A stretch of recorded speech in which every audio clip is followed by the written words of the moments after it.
Hello everyone, welcome back to Sri kitchen. ఈరోజు ఈ వీడియోలో పచ్చిపులుసు ఏ విధంగా తయారు చేయాలో చూపించబోతున్నాను. పచ్చిపులుసే కదా, ఇందులో చూడడానికి ఏముంది అనుకోవచ్చు, కానీ ఇందులో ఉన్న ఇంగ్రీడియంట్స్ తెలిస్తే నోరూరిపోవాల్సిందే. అదేనండి మన పచ్చి మామిడికాయ.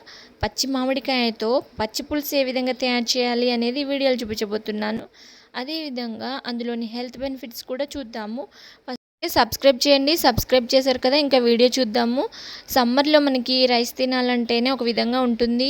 ఈ విధంగా తోటకూర ఇలాంటి డ్రై రెసిపీస్ ఏవైనా ఉంటే తినాలంటే కూడా చాలా కష్టంగా ఉంటుంది. సో దానికి తోడు మనకి పచ్చిపులుసు కానీ చారులు కానీ ఉంటే చాలా ఈజీగా మనకి తినడానికి వీలవుతుంది. సో అందుకోసమే ఈ 1 వీక్ నాకు తెలిసిన పచ్చిపులుసులను అయితే మీతో షేర్ చేసుకుంటాను. వీడియోస్ తప్పకుండా చూడడానికి ట్రై చేయండి. ఫస్ట్ అయితే ఒక మామిడికాయని తీసుకున్నాను. దీనిని ఇప్పుడు పీల్ ఆఫ్ చేసుకుందాము. ఈ విధంగా పీల్ ఆఫ్ చేసుకొని చిన్న చిన్న ముక్కలుగా కట్ చేసుకుందాము. ఈ విధంగా కట్ చేసుకున్న ముక్కల్ని ఒక ప్యాన్లో వేసి కొంచెం వాటర్ యాడ్ చేసుకోవాలి. దీనివల్ల ముక్క అనేది సాఫ్ట్ అవుతుంది. మనం ఏ వాటర్ అయితే వేసామో ఆ వాటర్ అనేది పూర్తిగా ఇంకిపోయిన తర్వాత ఈ ముక్కలు సాఫ్ట్గా అవుతాయి. అప్పటి వరకు ఉంచాలి ఈ ప్యాన్ మీద. ఆనియన్ తీసుకొని ఇప్పుడు మనం ఆనియన్ తీసుకొని దాన్ని పొట్టు తీసేసి చిన్న చిన్న ముక్కలుగా కట్ చేసుకుందాము. ఒక బౌల్ తీసుకొని చిన్న చిన్న ముక్కలుగా కట్ చేసుకున్న ఆనియన్ ముక్కలు, అదేవిధంగా గ్రీన్ చిల్లీ కూడా చిన్న చిన్న పీసెస్గా కట్ చేసుకున్నవి వేసుకోవాలి. వీటితో పాటు కొంచెం సాల్ట్ని కూడా యాడ్ చేసుకోవాలి. సాల్ట్ని యాడ్ చేసుకోవడం వలన రెండింటికి కూడా ఉప్పు పట్టి చాలా టేస్టీగా ఉంటుంది. 1 నిమిషం అయితే రెండింటిని కలిసేలాగా తిప్పుకోవాలి. వీటితో పాటు కొత్తిమీర కూడా యాడ్ చేసుకుందాము. చిన్న చిన్నగా తరిగిన కొత్తిమీరను కూడా వేసుకోవాలి. ఈ విధంగా పచ్చిపులుసుకి మనము ప్రిపేర్ చేసుకుందాము. వీటిని కూడా సాల్ట్ అనేది పట్టేలాగా కలుపుకోవాలి. ఇప్పుడు మనము మెత్తబడిన మామిడికాయ ముక్కల్ని ఒక బౌల్లో తీసుకొని స్మాష్ చేసుకుందాము. కొంచెం వాటర్ కూడా యాడ్ చేసుకొని స్మాష్ చేసుకోవచ్చు. ఈ విధంగా మనం పేస్ట్ లాగా తయారైన తర్వాత మనము ఇప్పుడు ఒక బౌల్లో తయారు చేసి పెట్టుకున్న ఆనియన్, గ్రీన్ చిల్లీ, కొరియాండర్ వీటిలో ఈ పచ్చి మామిడికాయల పేస్ట్ని కూడా వేసుకోవాలి. ఎంత మనకి అవసరం ఉంటుందో ఆ క్వాంటిటీని బట్టి వాటర్ అయితే యాడ్ చేసుకుందాము.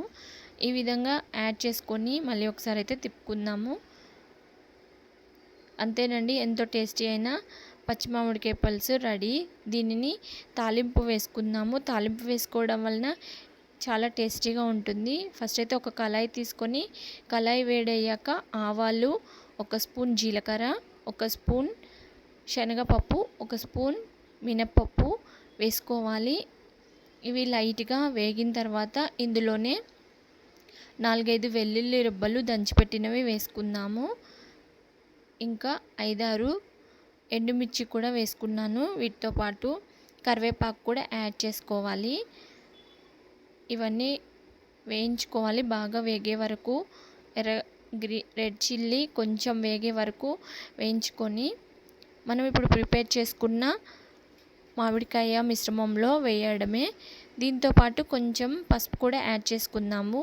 ఫస్ట్ అయితే మనకి పచ్చి మామిడికాయలో ఉన్న హెల్త్ బెనిఫిట్స్ చూద్దాము. పచ్చి మామిడికాయ పులుసు రుచికే కాకుండా ఆరోగ్యానికి ఎంతో మేలు చేస్తుంది. ఈ సమ్మర్ సీజన్లో డీహైడ్రేట్ అవ్వకుండా ఉంచడానికి పచ్చి మామిడికాయ పులుసు అనేది చాలా ఉపయోగపడుతుంది.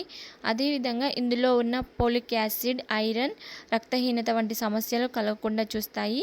ఇందులో తక్కువ క్యాలరీలు ఉండడం వల్ల బరువు తగ్గాలనుకునే వారికి ఈ పచ్చి మామిడికాయ అనేది చాలా ఉపయోగపడుతుంది. క్యాన్సర్ని నివారించడానికి కూడా పచ్చి మామిడికాయ చాలా ఉపయోగపడుతుంది. సమ్మర్లో వచ్చే చర్మ సంబంధిత సమస్యలకు కూడా ఈ మామిడికాయ అనేది చాలా ఉపయోగపడుతుంది. ఈ వీడియో నచ్చినట్లయితే లైక్ చేయండి. Please subscribe my channel. Thank you.